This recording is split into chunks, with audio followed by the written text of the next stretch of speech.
आप सबको बहुत बहुत धन्यवाद कि आप हमारी बात सुनने यहाँ आए। मेरी उम्मीद है कि आप सब इतनी बड़ी मात्रा में, इतनी बड़ी संख्या में किसी मसाले के इंतजार में नहीं आए हैं ताकि हम आपको निराश ना करें। दोस्तों, आम आदमी पार्टी कोई साधारण पार्टियों जैसी पार्टी नहीं है। ये पार्टी इस देश के एक अभूतपूर्व आंदोलन से पैदा हुई है। स्वराज का आंदोलन, इस देश के लोकतंत्र के शुद्धिकरण का आंदोलन, पारदर्शिता, शुचिता, मर्यादा और सत्ता वापस जनता के हाथ में देने का आंदोलन। इस अभूतपूर्व आंदोलन से पैदा हुआ ये दल इस देश की राजनीति में नई मर्यादा स्थापित करने आया है।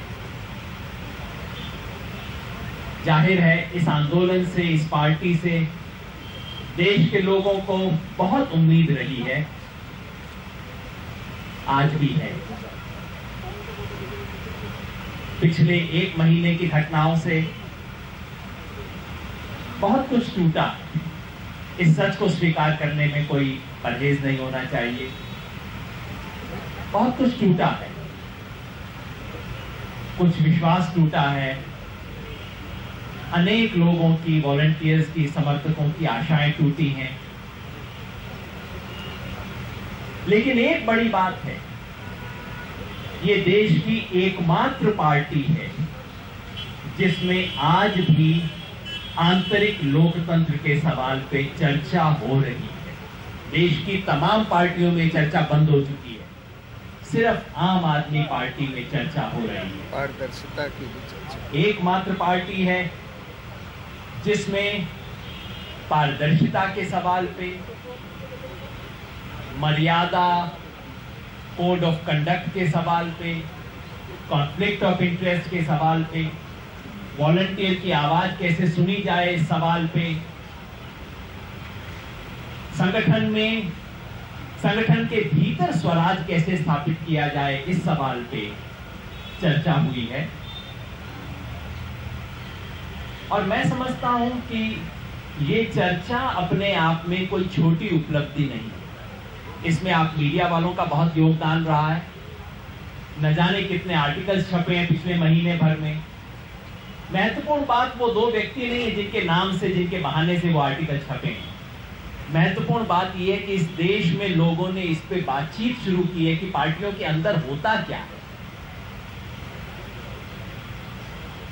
मैं देखता हूं कि पिछले एक महीने में और उससे पहले जो कुछ आम आदमी पार्टी में उथल पुथल की तरह आया, जिसको कई बार बड़े मसाले लगा के पेश किया गया, जिसको कई बार बहुत ही एक व्यक्ति के फ्रेम से देखने की कोशिश की, जो सामान्यतः हो जाता है, वो दरअसल इस अभूतपूर्व और ऐतिहासिक आंदोलन की आत्मा बचाए रखने का संघर्ष है।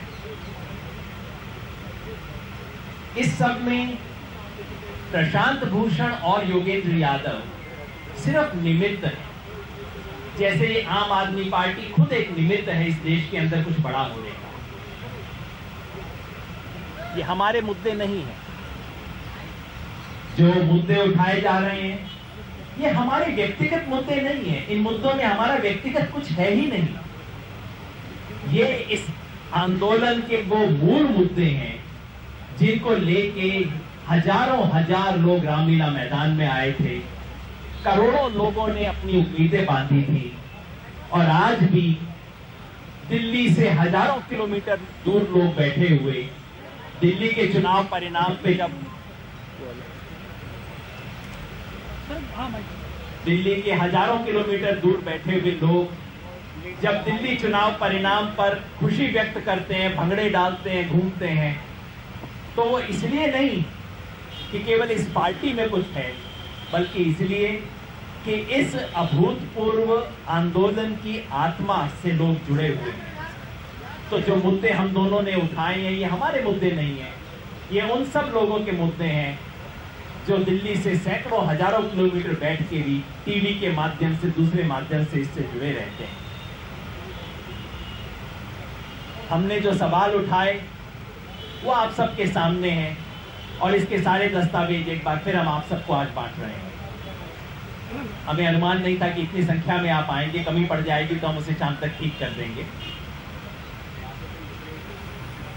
मुद्दे क्या थे? मूल मुद्दा था कि जिस स्वराज को हम पूरे देश में लाना चाहते हैं वो स्वराज इस पार्टी के भीतर होगा या नहीं। किस तरह से एक ऐसी पार्टी बनाई जाए जो स्वराज के लिए संघर्ष करे और स्वराज स्थापित करते हुए संघर्ष करे। हमने सवाल उठाए राज्यों की स्वायत्तता के और उसमें बिल्कुल न्यूनतम से न्यूनतम बात उठाई, क्योंकि पार्टी से ये उम्मीद करना कि रातों रात कोई चमत्कार हो जाए वो होता नहीं। हमने बिल्कुल मिनिमम सवाल उठाया कि राज्य इकाई को आप इतना अधिकार दे दीजिए कि म्युनिसिपैलिटी और पंचायत का चुनाव का अधिकार राज्य इकाई स्वयं फैसला कर सके, बाकी फैसले बाद में धीरे धीरे होते जाएं। दूसरा सवाल कि जो मर्यादा उल्लंघन के मामले हैं उसकी जांच हो जाए, पार्टी के अपने लोकपाल द्वारा जांच हो जाए।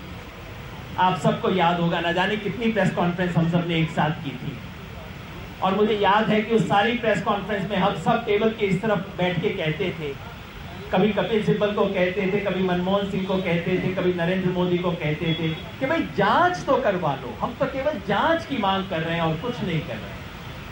वही मांग हमने फिर की है। हमने कहा है कि इस पार्टी पे जो 3-4 बड़े बड़े आरोप लगे हैं, 2 करोड़ के चेक वाला था, उत्तम नगर में शराब के स्टॉक वाला मामला था, विधि मंत्री की डिग्री का मामला था और दिल्ली में पार्टियों की तोड़फोड़ करके सरकार बनाने वाला मामला। हमने कहा कि बाकी सब पार्टियां क्या करती हैं, ये सवाल उठ जाते हैं, पार्टियां सोती रहती हैं, कहती हैं अदालत 10 साल में फैसला देगी तब देखेंगे। आम आदमी पार्टी ये नहीं कर सकती। हमने न्यूनतम से न्यूनतम कहा कि पार्टी अपने ही आंतरिक लोकपाल से इसकी जांच करवा ले, बस। तीसरा मामला हमने उठाया कि आम आदमी पार्टी का वॉलंटियर इसका प्राण है, वॉलंटियर की बात सुनी जाए।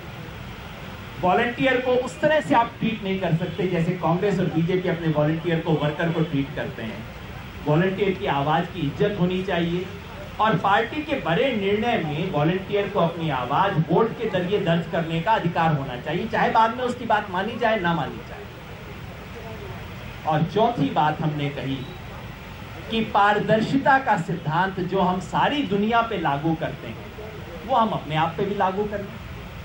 आपको याद होगा, पत्रकार साथियों को तो याद होगा, जब CIC का जजमेंट आया था कि RTI में पॉलिटिकल पार्टीज आनी चाहिए, तो आम आदमी पार्टी, मैं भी उनमें से एक था, जिसने छाती ठोक के कहा था कि हम इसको सबसे पहले अपने ऊपर लागू करेंगे। आम आदमी पार्टी एक पार्टी है जो RTI में विश्वास करती है और हमारी पार्टी पे ये लागू होगा। हमने यही मांग की। हमने कहा कि उस RTI को CIC के ऑर्डर के हिसाब से आम आदमी पार्टी को उसके अंदर ले आइए। ये 4 चीजें हमने मांगी थी। और इसके साथ हमने कहा, 5वां मुद्दा, कि राष्ट्रीय कार्यकारिणी में जितने रिक्त पद पड़े हैं उन सब पदों को, जैसा संविधान कहता है, राष्ट्रीय परिषद की बैठक में सीक्रेट बैलेट के जरिए उनको भर दिया जाए। केवल ये 5 मुद्दे हमने उठाए थे। 17 तारीख को हमने इसके ऊपर एक नोट दिया था। वैसे उस नोट को कल त्यागपत्र की तरह पेश किया गया। मैं आप सबको कहूंगा, पत्रकारों वगैरह को, कि सावधान रहिएगा।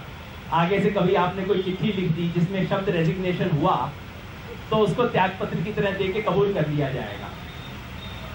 शायद हमारे साथी समझते नहीं है, एक कंडीशनल ऑफर टू रिजाइन, यदि ये हो जाएगा तो मैं त्यागपत्र दे दूंगा, और ये कहना कि ये मेरा त्यागपत्र लीजिए, इसे स्वीकार कीजिए, इन दो में बहुत अंतर होता है, आप सब जानते हैं। शायद कल शाम को हम सब भूल गए थे इस बात को। तो हमने कहा था 17 तारीख को नोट देके कि अगर ये 5 चीजों में न्यूनतम जो हमने डिफाइन किया है वो पार्टी स्वीकार कर लेती है तो ये नहीं, हम हर पद छोड़ने को तैयार हैं। हमें एक चीज का संतोष है कि हमारे बहाने चर्चा शुरू हुई, पिछले महीने भर चर्चा हुई है, और हमारी उम्मीद है कि कल की राष्ट्रीय परिषद की जो बैठक होगी, नेशनल काउंसिल की जो बैठक होगी, उसमें भी इन गंभीर मुद्दों पे चर्चा होगी, बजाय कि जो नॉन इश्यूज उठाए जा रहे हैं उस पे। और हमें उम्मीद है कि ये चर्चा पार्टी के किसी मीटिंग के अंदर, किसी कॉन्फ्रेंस में, किसी काउंसिल में बंद नहीं होगी। ये चर्चा चलती रहेगी, क्योंकि ये इस आंदोलन के मूल सवाल है। कल राष्ट्रीय काउंसिल की बैठक है, प्रशांत जी उसके बारे में कई सवाल उठाएंगे। मैं एक मोटी चीज कहना चाहता हूं, उस काउंसिल के सामने क्या मुद्दे नहीं हैं और क्या हैं। ये कोई मुद्दा नहीं है कि प्रशांत भूषण और योगेंद्र यादव किसी कमेटी में रहें ना रहें। वैसे राष्ट्रीय परिषद का अधिकार है कि वो किसी को रखे ना रखे, किसी को हटाए, ये उसका पूरा अधिकार है। विधि विधान के हिसाब से करते हैं तो उनका पूरा अधिकार है, वो ऐसा कर सकते हैं। लेकिन मेरी उम्मीद है इसमें 5-10 मिनट से ज़्यादा वेस्ट नहीं करेंगे, कोई व्यक्ति इतने महत्वपूर्ण नहीं होते इस चीज़ के लिए। दूसरा, पार्टी का राष्ट्रीय कन्वीनर कौन होगा, ये मुद्दा है ही नहीं। ये मुद्दा किसी तरफ से उठाया नहीं गया है, हमारी तरफ से एक बार भी नहीं उठाया गया है, और पार्टी के संविधान के तहत राष्ट्रीय परिषद वो जगह ही नहीं है जहां पे सवाल उठ सकता है। मैं बड़ा हैरान हूं कल अपने साथियों की बातें सुन के, कि मेरे को कल शाम को बताया जा रहा है कि अब ये राष्ट्रीय परिषद में तय होगा कि अरविंद केजरीवाल राष्ट्रीय कन्वीनर होंगे या नहीं। मैं सबको पार्टी के संविधान की कॉपी भेंट करना चाहता हूं। पता नहीं क्यों पिछले 15 दिन से पार्टी की वेबसाइट से संविधान हटा दिया गया है, लेकिन हमारे पास कॉपी बची है, मैं उनको भेंट करना चाहता हूं। पार्टी के संविधान के तहत नेशनल काउंसिल वो जगह नहीं है जहां नेशनल कन्वीनर का कोई फैसला हो सकता है। केवल नेशनल एग्जीक्यूटिव है जो इस पे फैसला ले सकती है। पता नहीं क्यों ये बात की जा रही है। ऐसा क्यों होता है कि आप कुछ भी सवाल उठाइए, आप कहिए पार्टी में आरटीआई आना चाहिए, जवाब मिलता है अरविंद केजरीवाल राष्ट्रीय संयोजक हैं कि नहीं है बताइए। आप कहते हैं कि राज्यों को पंचायत का चुनाव करने का फैसला मिलना चाहिए, जवाब मिलता है कि आप अरविंद केजरीवाल के पक्ष में हैं कि विरोध में हैं। ये अरविंद भाई के साथ अन्याय है, ये उनके सहयोगी अरविंद भाई के साथ बहुत अन्याय कर रहे हैं। हर छोटे बड़े सवाल को राष्ट्रीय संयोजक से जोड़ना राष्ट्रीय संयोजक का अपमान है, उसकी अवमानना है, ऐसा नहीं करना चाहिए। तो सवाल है क्या? सवाल ये है कि क्या ये पार्टी, क्या इस अभूतपूर्व आंदोलन से निकली ये पार्टी इस देश की बाकी पार्टियों जैसी पार्टी बन जाएगी? ये सबसे बड़ा सवाल है। इस देश ने आम आदमी पार्टी को एक और पार्टी की तरह नहीं देखा।